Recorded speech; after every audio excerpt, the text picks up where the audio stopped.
Occasion ఏదైనా location ఎక్కడైనా తెలుగువారి వేడుక అంటే ఆలివ్ మిఠాయి ఉండాల్సిందే. మిఠాయి అంటే ఆలివ్.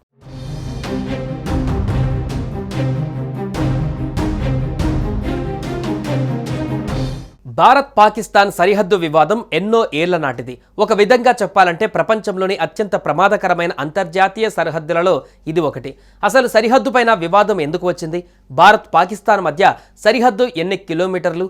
ఏ ప్రాంతాలతో పాకిస్తాన్ సరిహద్దు కలిగి ఉంది? సరిహద్దు దాటే చోట్లు ఏవి? భారత పాక్ సరిహద్దును అంతరిక్షం ద్వారా కూడా భద్రతా నిఘా ఉంటుందా?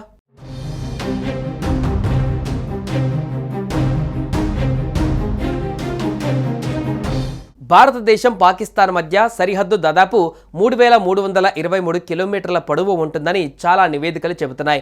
భారతదేశంలోని అనేక రాష్ట్రాలు పాకిస్తాన్ సరిహద్దుతో అనుసంధానించి ఉన్నాయని దేశంలో అందరికీ తెలిసిన విషయమే. పంజాబ్, గుజరాత్, రాజస్థాన్, జమ్మూ కాశ్మీర్, లడఖ్ భారత్ పాక్ సరిహద్దు వెంబడి ఉన్న రాష్ట్రాలు. ఇక భారతదేశం పాకిస్తాన్ సరిహద్దు చాలా పొడవుగా ఉండటం వల్ల అంతరిక్షం ద్వారా కూడా ఎప్పుడూ భద్రతా నిఘా ఉంటుంది. ఇక వాఘా అటారీ సరిహద్దు భారత్ పాక్ మధ్య అంతర్జాతీయ సరిహద్దు.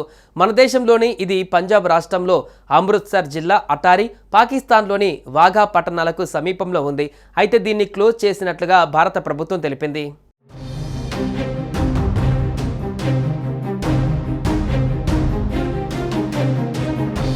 భారత్ పాకిస్తాన్ సరిహద్దును అంతర్జాతీయ సరిహద్దు అని కూడా అంటారు. ఈ సరిహద్దుకు ఉత్తర కొసన నియంత్రణ రేఖ ఉంది. ఇది కాశ్మీర్ను పాక్ ఆక్రమిత కాశ్మీర్ నుండి వేరు చేస్తుంది. 1947లో బ్రిటిష్ ఇండియా విభజన సమయంలో రాడ్ క్లిప్ లైన్ ఆధారంగా ఈ సరిహద్దును గుర్తించారు. ఈ సరిహద్దు ప్రధానమైన పట్టణ ప్రాంతాల నుండి నిర్జనమైన ఎడారుల వరకు అనేక రకాల భూభాగాల నుంచి వెళుతుంది.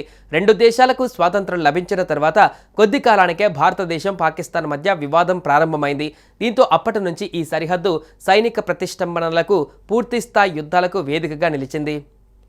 పీబీఎస్ ఇచ్చిన గణాంకాల ప్రకారం ఈ సరిహద్దు మొత్తం పొడవు 3323 కిలోమీటర్లు. 2011లో ఫారిన్ పాలసీ పత్రికలో రాసిన ఒక కథనం ఆధారంగా ప్రపంచంలోని అత్యంత ప్రమాదకరమైన అంతర్జాతీయ సరిహద్దులలో ఇది కూడా ఒకటి.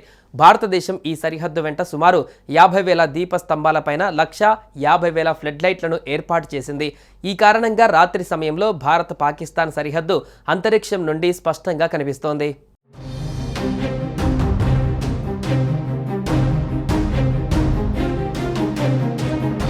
రెండు దేశాల మధ్య గుజరాత్ సింధ్ నుంచి మొదలయ్యే సరిహద్దు అంతర్జాతీయంగా గుర్తింపు పొందిన సరిహద్దుగా ఉంది. నియంత్రణ రేఖకు మాత్రం అంతర్జాతీయ గుర్తింపు లేదు. 1947 నాటి ఇండో పాకిస్తాన్ యుద్ధం తర్వాత కాశ్మీర్ను పాక్ ఆక్రమిత కాశ్మీర్ గాను విభజించబడింది. 1949లో ఐరాస మధ్యవర్తిత్వంలో వెలసిన కాల్పుల విరమణ రేఖ రెండు ప్రాంతాల మధ్య వాస్తవ సరిహద్దుగా పనిచేసింది. 1971 నాటి ఇండో పాకిస్తాన్ యుద్ధం తర్వాత దీన్ని నియంత్రణ రేఖగా మార్చారు. భారత ఆధీనంలో ఉన్న కాశ్మీర్కు పాకిస్తాన్ రాష్ట్రమైన పంజాబ్కు మధ్య ఉన్న సరిహద్దును ఐరాస అధికారికంగా వర్కింగ్ బౌండరీ అని పిలుస్తోంది. భారతదేశం దీనిని అంతర్జాతీయ సరిహద్దుగా పరిగణిస్తుంది.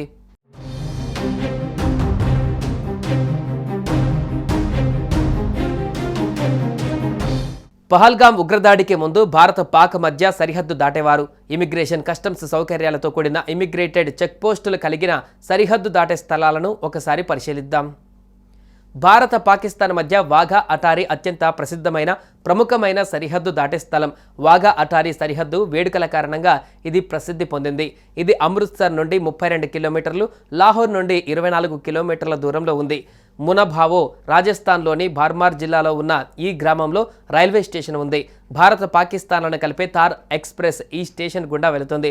1965 ఇండో పాకిస్తాన్ యుద్ధం తర్వాత ఈ స్థలాన్ని మూసేశారు. 2006 ఫిబ్రవరిలో దీన్ని తిరిగి ప్రారంభించారు. అప్పటి నుంచి థార్ ఎక్స్ప్రెస్ జోధ్పూర్లోని భగత్ కి కోటి నుండి పాకిస్తాన్లోకి కరాచీ వరకు నడుస్తోంది.